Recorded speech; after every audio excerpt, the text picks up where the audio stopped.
Welcome to my channel. My name is Ria and today we are going to talk about the new moon happening in the sign of Gemini. So in astrology, new moons represent new beginnings. It's when the sun and the moon conjunct. You can see this. The sun and the moon are together and that's a new moon. And we have a new moon every 28 days or so. And when we have a new moon, new energy comes in, right? New moons are typically seeding points for new energy we work on for the next 28 days or so. So this one's happening in the sign of Gemini. You can see at 26 degrees of Gemini. Now, if you know your charts, look for Gemini, 26 degrees. That's where this moon will impact you. That's where that area of your life where this new energy is coming in. If you don't know your charts, that's perfectly fine as well. Now, on a broader level, on a collective level, Gemini represents themes like communication. It represents social media as well. It represents anything we consume in terms of information. It can represent personal communication as well as communication such as, consuming any information out there, the media, that sort of thing as well, especially social media. So collectively, on a global level, there's new energy coming into these themes: communication, social media, information, facts. Gemini is also the sign that rules short distance travel. So some themes about that can come up as well. Now let's talk about the aspects this moon is making, because the aspects will color the energy of the new moon in some way. The most important aspect this moon is making is a square to Neptune, 90-degree angle with Neptune. Neptune here is the planet of spirituality and creativity. Yes, it can be great for tapping into the spiritual realms. It can be great for creative things like design and music and poetry and creative writing, that sort of thing. But Neptune is the planet that can bring confusion, right? It's the planet that can bring this fogginess. It can bring this feeling of, I can't figure this out. Is it this or is it this? Right? I can't see clearly. That's what Neptune can bring. This lack of clarity. And it's a square 90-degree angle, which represents friction, which represents challenge, which represents this pressure point to change in some way in astrology. So what this tells me is that this new moon can be slightly confusing, right? There's new energy coming in, which represents new beginnings, yes, but there's also an energy that we may say, okay, what is this beginning? I'm not really clear. I'm not really clear about how to move forward or how to use this new energy because it can be slightly confusing.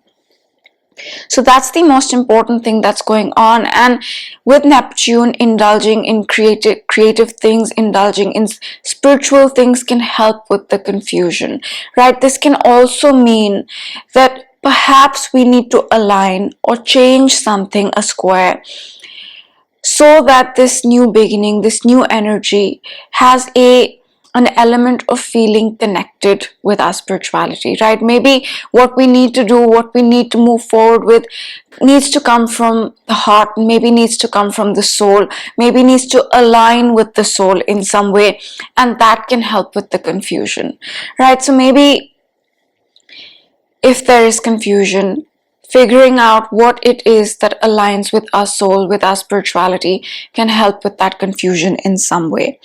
So that is the most important aspect that's going on with this moon, right? So I'll leave it at that. A few other things I want to talk about. We have Pluto here retrograde, yes, but also it has re-entered the sign of Capricorn, right? And if you've been watching me, then you know that Pluto entered the sign of Aquarius after 15 years in March of this year. So it's a very slow planet. It brings intense changes, but it brings changes in a slow, subtle way. So with Pluto in Aquarius starting March of this year, there was a lot of newness, new things. But now it's gone back into Capricorn, which can mean there might be some old themes in our life that we might be revisiting, closing out. So I just wanted to mention that. And we also have Saturn here retrograde, right? red font means retrograde, and it went retrograde a few hours before this moon. Saturn here is the planet of hard work, karma, decisions, discipline. It's the ruler of this material world, right? So a lot of things that happen in our material world are dictated by Saturn.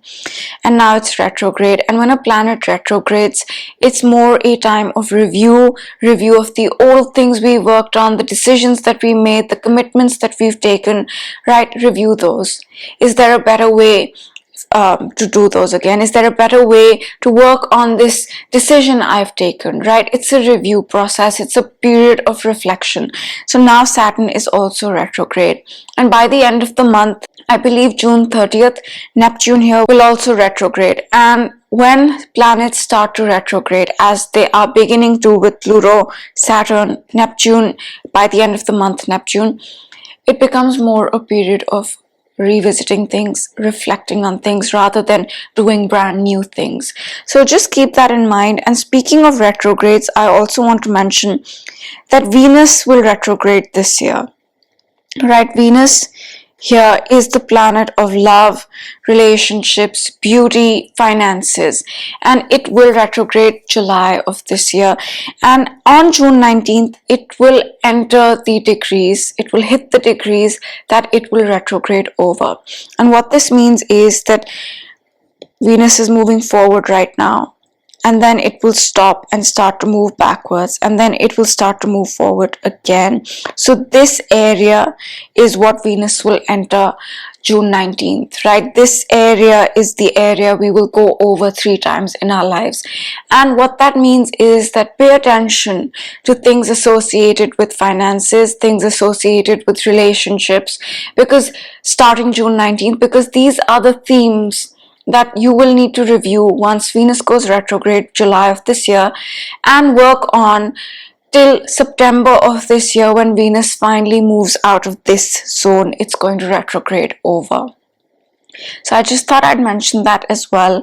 And the last thing I want to talk about is the fact that we have Jupiter and Saturn in a sextile 60-degree angle. 60-degree angle, and this goes back to 2020 in some ways. If you recall, Saturn here met up with Jupiter 2020 December, and they meet up once in 20 years. And when they meet up, it's the beginning of a new cycle, new energy. And with them making an aspect like this is a forward step. This is a development in whatever started 2020 December. So think about your life. Maybe something entered your life, maybe something exited your life starting December 2020.